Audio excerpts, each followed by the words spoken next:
Ya, Assalamualaikum warahmatullahi wabarakatuh. Rekan-rekan mahasiswa dimanapun berada, kami dari kelompok 5 eh, Fakultas Ilmu Keguruan dan Pendidikan jurusan Pendidikan Guru Sekolah Dasar pada Universitas Terbuka PBJ Bandung, Pokjar, Tasikmalaya, S1 Masukan Sarjana, masa registrasi 2021.2.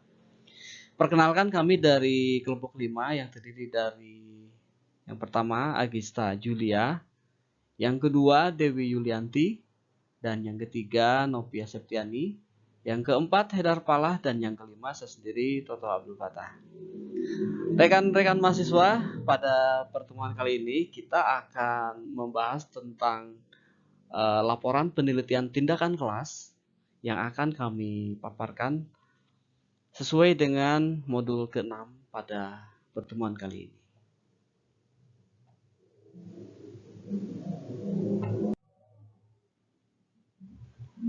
Ya baik teman-teman, mungkin kalian sudah tidak sabar ya untuk mendengarkan paparan kami tentang laporan penelitian tindakan kelas. Namun kami ingin memperkenalkan kembali terlebih dahulu kepada kawan-kawan.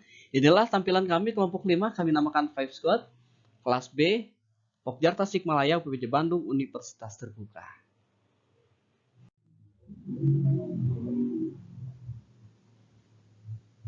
Ya kawan-kawan, peta konsep pada modul 6, laporan penelitian tindakan kelas ini terdiri dari dua kegiatan belajar 1 dan kegiatan belajar 2. Untuk kegiatan belajar 1 yaitu hakikat laporan penelitian tindakan kelas atau PTK, dan untuk kegiatan belajar yang kedua adalah menulis dan mendesiminasikan laporan penelitian tindakan kelas. Kawan-kawan sekalian, mungkin tentunya setiap orang, setiap guru tentunya pernah mengalami persoalan di kelasnya. Dan langkah awal yang harus dilakukan guru adalah mengidentifikasi apa persoalan tersebut. Dan setelah melakukan penelitian tindakan kelas, maka guru tersebut wajib melaporkan penelitian tindakan kelas dan juga menseminarkan laporan penelitian tindakan kelas tersebut. Dan untuk penjajah yang pertama, kita simak yuk dari paparan pertama, yaitu oleh Dewi Yulianti terkait dengan hakikat laporan penelitian tindakan kelas. Bismillahirrahmanirrahim. Assalamualaikum warahmatullahi wabarakatuh. Sebelumnya saya mengucapkan terima kasih kepada Bapak Moderator yang sudah memberikan waktu dan kesempatannya kepada saya. Sebelumnya perkenalkan, nama saya Dewi Yulianti sebagai penyaji 1 yang akan memaparkan materi tentang hakikat laporan penelitian tindakan kelas. Nah, hakikat laporan penelitian tindakan kelas meliputi 3 aspek. Yang pertama, pengertian laporan. Pengertian laporan ini berasal dari kata lapor yang berarti segala sesuatu yang dilaporkan. Nah, sedangkan laporan penelitian dimaknai sebagai laporan berdasarkan penelitian suatu gejala. Yang kedua, manfaat laporan PTK. Manfaat laporan PTK ini bisa digunakan sebagai media yang sangat penting untuk mendesiminasikan hasil-hasil yang diperoleh dari seorang peneliti, sehingga bisa mengetahui dan menindaklanjutinya. Yang ketiga, sistematika laporan penelitian. Sistematika penelitian laporan ini adalah penataan atau urutan isi laporan berdasarkan komponen atau bagian sehingga bisa membentuk satu keutuhan yang baik. Selanjutnya, sistematika laporan penelitian. Sistematika laporan penelitian ini ada 6 bab. Yang pertama, bab 1, pendahuluan. Bab pendahuluan ini berisikan tentang latar belakang, masalah penelitian, tujuan penelitian, landasan teori, dan manfaat penelitian. Yang kedua, bab 2 adalah tujuan pustaka atau kajian pustaka. Kajian pustaka ini berisikan tentang teori atau konsep hasil-hasil penelitian yang terkait. Nah, tentunya penelitian ini yang menjadi acuan dilaksanakannya penelitian yang sekarang. Kemudian yang ketiga adalah bab metodologi penelitian. Nah, metodologi penelitian ini berisikan tentang desain penelitian, populasi, sampel, teknik dan instrumen pengumpulan data, prosedur penelitian, serta analisis data. Selanjutnya, bab 4 adalah temuan dan pembahasan. Nah, bab 4 ini berisikan tentang hasil analisis data. Otomatis Bapak Ibu menganalisis data atau membuat bab 4 ini setelah terjun ke lapangan atau setelah mengambil data. Nah, selanjutnya bab 5 yaitu kesimpulan dan saran. Nah, kesimpulan dan saran ini berisikan tentang kesimpulan penelitian, kemudian saran yang dibuat berdasarkan kesimpulan. Mungkin hanya itu materi yang bisa saya sampaikan. Selanjutnya saya kembalikan lagi kepada moderator.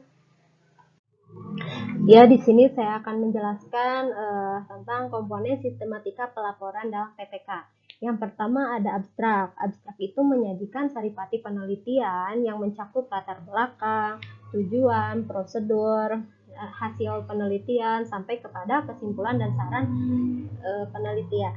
Yang kedua ada pendahuluan. Pendahuluan itu memuat latar belakang masalah, ya. Latar belakang itu adanya masalah yang mendorong dilakukannya penelitian, data awal tentang akar masalah, deskripsi lokasi dan waktu, serta pentingnya masalah untuk dipecahkan atau diatasi.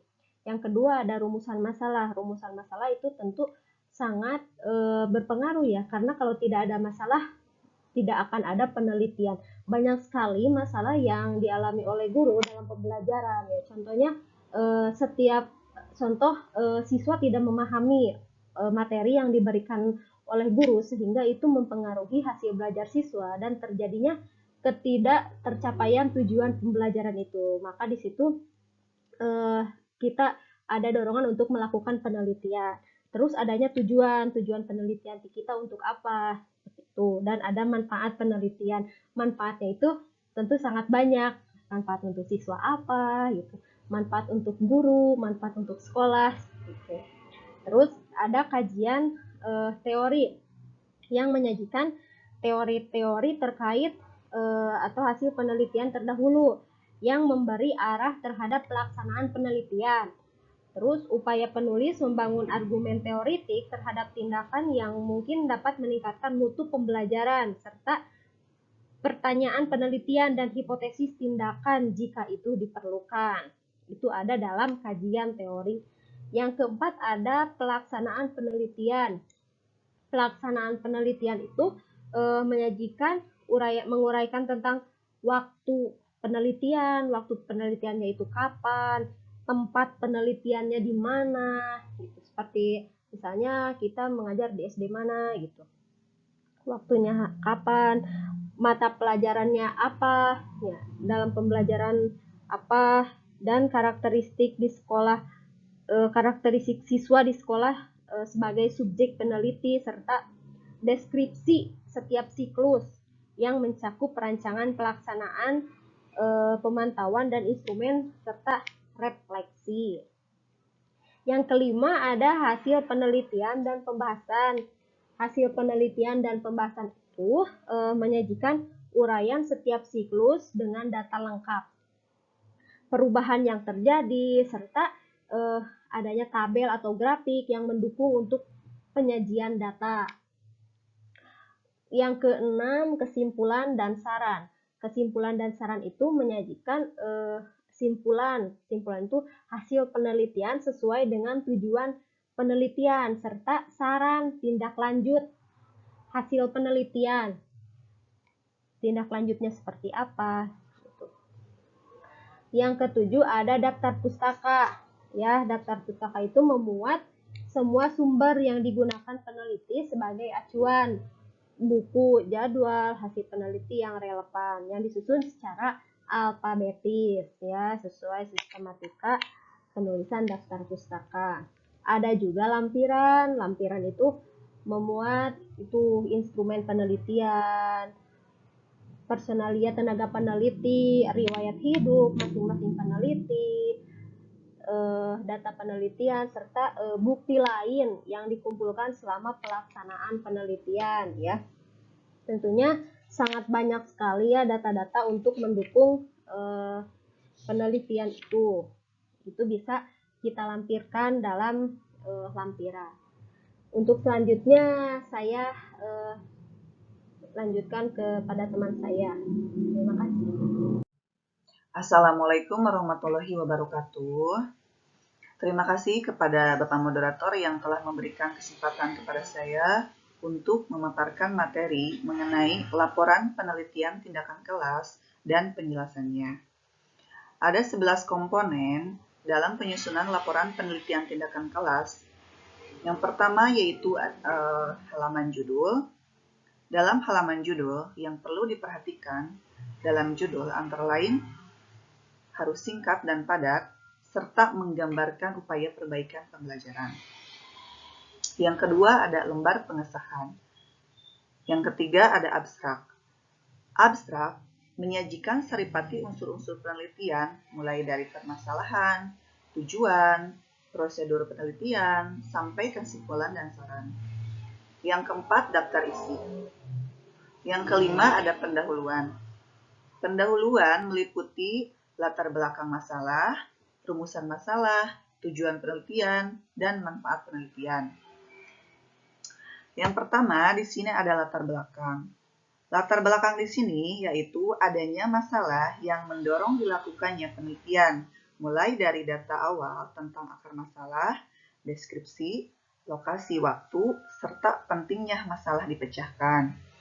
Kemudian yang kedua yaitu ada rumusan masalah. Rumusan masalah di sini akan menjurus kepada perumusan masalah yang ingin Anda atasi melalui penelitian tersebut. Kemudian yang ketiga ada tujuan penelitian. Tujuan penelitian di sini yaitu terkait dengan perbaikan.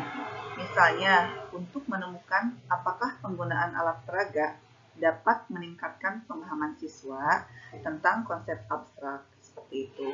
Kemudian yang keempat ada manfaat penelitian. Manfaat penelitian di sini perlu dicantumkan apa kira-kira sumbangan penelitian ini dalam meningkatkan kualitas pembelajaran, khususnya jika ada hal-hal yang bersifat inovatif. Kemudian yang keenam itu kajian pustaka. Kajian pustaka di sini yaitu hal-hal yang mendeskripsikan dalam kajian pustaka bahwa untuk menganalisis masalah dan rencana perbaikan dilakukan dengan mengacu kepada teori yang relevan, pengalaman nyata, hasil penelitian, atau pendapat para pakar. Yang ketujuh yaitu ada pelaksanaan penelitian. Pelaksanaan penelitian di sini ada 2 poin, yaitu yang pertama ada uraian tentang tempat, waktu, mata pelajaran, dan karakteristik siswa di sekolah sebagai subjek peneliti, serta deskripsi setiap siklus yang mencakup rancangan, pelaksanaan, pemantauan, dan instrumen serta refleksi. Kemudian yang kedelapan ada hasil penelitian dan pembahasan. Di sini disajikan hasil penelitian yang sesuai dengan urutan tujuan perbaikan. Kemudian yang kesembilan yaitu ada kesimpulan dan saran, yaitu disajikan sesuai dengan urutan tujuan penelitian. 10. Daftar pustaka. Daftar pustaka memuat semua sumber yang digunakan dalam menyusun laporan penelitian. Dan yang terakhir yaitu lampiran, yaitu mencantumkan berbagai hal yang terkait dengan laporan seperti lembar observasi, data lengkap, catatan guru, gambar-gambar, serta dokumen lain yang dianggap perlu. Demikian yang dapat saya sampaikan. Saya kembalikan kepada moderator. Terima kasih. Ya baik rekan-rekan mahasiswa dimanapun berada, kali ini di kegiatan belajar kedua terkait dengan menulis dan mendesimasikan laporan penelitian tindakan kelas. Ketentuan penulisan laporan penelitian tindakan kelas yang pertama adalah etika penulisan laporan atau harus mengandung unsur kejujuran, objektivitas, dan pengutipan. Maksudnya bahwa ketika menulis laporan penelitian tindakan kelas itu tidak boleh melaporkan hal yang tidak pernah terjadi. Misalkan dalam objektivitas itu harus benar-benar objektif ketika menentukan atau melaporkan hasil dari penelitian, misalkan nilainya misalkan memang 70, maka dilaporkan pun 70, tidak dilaporkan 75. Hal ini beranggapan bahwa ketika seseorang peneliti ingin dianggap berhasil, dia menaikkan nilai data, padahal kenyataan sebenarnya di lapangan adalah masih di bawah ketentuan atau kriteria ketuntasan minimal atau KKM. Kemudian yang kedua, penggunaan bahasa tulis. Pilihan kata, struktur kalimat, dan pengembangan paragraf ejaan juga harus sesuai dengan ketentuan yang sudah ditentukan. Kemudian yang ketiga adalah ketentuan teknis. Ketentuan teknis ini terkait dengan sistematika penomoran, teknik pengutipan, huruf, margin, dan spasi. Kawan-kawan sekalian, seperti yang sudah kita ketahui bersama terkait dengan sistematika laporan, yaitu di bab pertama pendahuluan, kemudian di pendahuluan itu ada latar belakang, kemudian tujuan dan cakupan. Kemudian di bagian yang kedua adalah kajian pustaka. Yang pertama adalah hakikat belajar, kemudian motivasi intristik dan motivasi ekstrinsi. Dan secara jelasnya sistematika laporan itu nanti akan diuraikan kembali pada sesi tanya jawab. Baik, terima kasih. Itulah paparan dari saya di kegiatan belajar 2. Baik, terima kasih kepada moderator yang telah memberikan waktu untuk menjelaskan dari materi mendesiminasikan laporan PTK. Untuk mendesiminasikan laporan PTK ada 2 hal, yaitu 1, hakikat desiminasi atau menyebarluaskan yang bertujuan agar diketahui banyak orang, terutama bagi mereka yang memerlukan. Yang kedua, cara mendesiminasikan laporan atau media cetak atau tatap muka. Contohnya rapat guru, PKG, MGMP, dan seminar. Yang ke-1 adalah hakikat desiminasi. Hakikat desiminasi sudah dikenal dengan istilah desiminasi, yang artinya menyebarluaskan.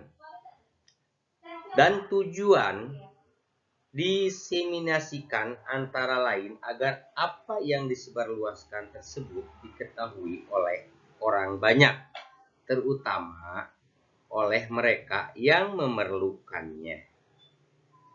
Terus ada beberapa contoh, misalnya informasi tentang flu burung yang disebarluaskan melalui berbagai media, membuat orang makin berhati-hati dalam mengkonsumsi makanan yang berasal dari unggas. Dalam kaitan dengan desiminasi laporan PTK, sasaran desiminasi pada umumnya terbatas pada para guru dan pihak-pihak yang terkait dengan pendidikan. Laporan PTK perlu didesiminasikan agar para guru lain mengetahui apa yang sudah pernah dikerjakan oleh sejawatnya dalam upaya memperbaiki pembelajaran laporan PTK. Yang kedua, untuk mendesiminasikan laporan PTK itu, cara mendesiminasikan laporan. Cara mendesiminasikan laporan PTK dapat didesiminasikan melalui berbagai cara, antara lain melalui media cetak dan pertemuan tatap muka. Untuk menyebarluaskan laporan PTK melalui pertemuan tatap muka dapat dilakukan secara terbatas dan secara luas. Terus tadi ada di cara mendesiminasikan laporan, contohnya ada di rapat guru, terus di PKG, MGMP, dan seminar. Di rapat guru biasanya diadakan rutin di sekolah, baik pada awal semester atau dijadwalkan secara khusus. Dalam rapat guru yang mengagendakan masalah peningkatan kualitas pembelajaran, Anda dapat minta agar salah satu cara rapat adalah membahas laporan PTK yang telah kita kerjakan. Atau jika mungkin Anda meminta kepada kepala sekolah agar memberikan khusus untuk menyampaikan laporan Anda dalam rapat guru. Kepala sekolah yang tanggap terhadap berbagai perkembangan dalam dunia pembelajaran tentu akan dengan senang hati memenuhi permintaan Anda dalam rapat tersebut. Anda dapat menyampaikan garis besar laporan Anda, memberikan tekanan terhadap apa yang sudah Anda capai dan kelemahan apa yang masih muncul dalam PTK yang Anda lakukan. Penyampaian laporan singkat tersebut dapat diikuti diskusi yang menyaksikan sehingga tidak tindak lanjut dari laporan Anda mungkin akan merumuskan dalam rapat tersebut. Terus di dalam PKG dan MGMP, kedua wadah pertemuan yang sebenarnya mempunyai fungsi yang sama, yaitu berbagi pengalaman dalam upaya meningkatkan kualitas pembelajaran. Jika PKG merupakan wadah bagi para guru SD yang berdekatan, mungkin dalam satu kecamatan, untuk bertemu dengan membahas berbagai masalah berkaitan dengan pembelajaran, maka MGMP merupakan wadah guru SMP atau SMA yang memegang mata pelajaran yang sama. Diseminasi laporan PTK secara tatap muka dalam kedua wadah ini akan memungkinkan diskusi menjadi sangat menarik, karena memang tujuan kedua forum ini adalah mencari upaya untuk mengoptimalkan kemampuan guru dalam mengelola pembelajaran yang berkualitas. Terus ketiga, ada seminar yang terakhir. Seminar merupakan satu forum yang memberikan kesempatan bagi kita untuk mendiseminasikan laporan PTK atau mendengar laporan orang lain. Seminar ini sangat bermanfaat bagi setiap orang yang mau meningkatkan wawasan sesuai dengan bidang yang sedang ditekuninya. Melalui seminar, Anda dapat menjadikan pembicara atau moderator atau peserta ini. Berarti forum seminar akan merupakan arena berbagai pengalaman dan wawasan bagi setiap orang yang melibatkan diri di dalamnya. Khusus bagi guru, seminar dapat menyelenggarakan di tingkat kabupaten, bahkan jika perlu di tingkat kecamatan.